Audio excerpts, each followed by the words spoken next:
मैथिली आ भोजपुरी के सबसे नीक चैनल एपी प्रोडक्शन दरभंगा के एखनई लाल बटन दबाकर सब्सक्राइब करू और घंटी के निशान बटन के जरूर दबाओ ताकि नव नव ऑडियो आ वीडियो अहाँ सब लग तुरंत पहुँच सके। जखने विवाह दानक गप घर घर में गुजे छे, विवाह दानक माहौल बने छे, ती सुंदर संगीत एपी प्रोडक्शन के माध्यम से जरूर अबै छे, जे अपन आवाज से सजौने छे मिथिलांचल के चिर परिचित गायिका मधु कुंवर जी। ताओ सुनल जाओ इस सुंदर सन विवाह गीत।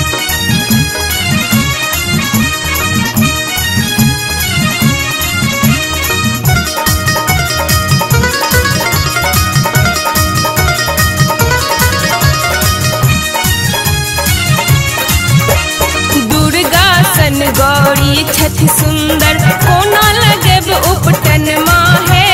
दुर्गा सन गौरी छथि सुंदर कोना लगेब उपटन माहे। किनका हाथ में तेल फुलल छन, किनका हाथ उपटन माहे। किनका हाथ में तेल फुलल छन, किनका हाथ उपटन माहे।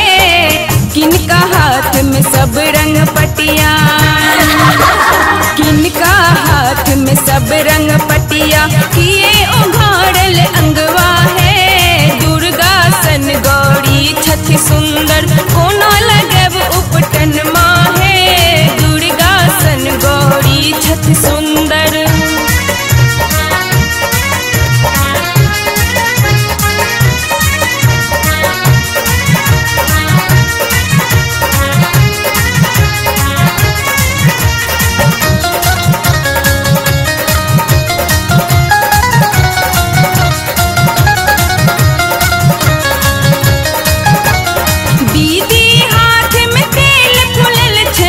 पीसी हाथ उपटन माहे। दीदी हाथ में तेल फुलल छन, पीसी हाथ उपटन माहे। भाभी हाथ में सब रंग पटिया, भाभी हाथ में सब रंग पटिया, बहिनी उघाड़ती अंगवा है। दुर्गा सन गौरी छथि सुंदर कोना लगेब उपटन माहे। दुर्गा सन गौरी छथि सुंदर।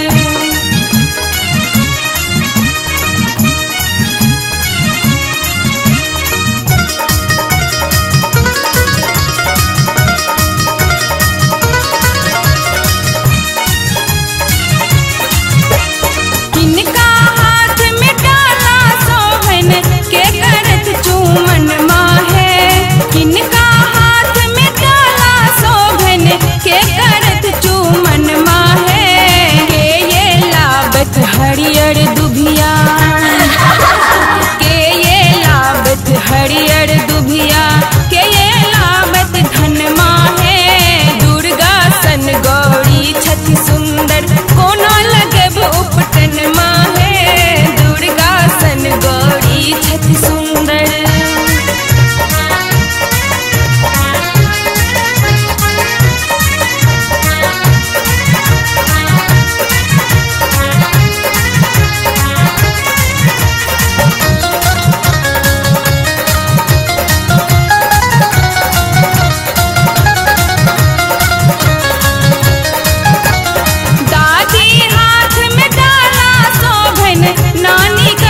चुमन माहे। दादी हाथ में डाला सोभन, नानी करत चुमन माहे। पीसी लाबत हरियर दुभिया, पीसी लाबत हरियर दुभिया, काकी लाबत धन माहे। दुर्गा सन गौरी छथि सुंदर कोना लगेब उपटन माहे। दुर्गा सन गौरी छथि सुंदर कोना लगेब उपटन माहे। किनका हाथ में तेल फुलल छन, किनका हाथ उपटन माहे। किनका हाथ में तेल फुलल छन, किनका हाथ उपटन माहे।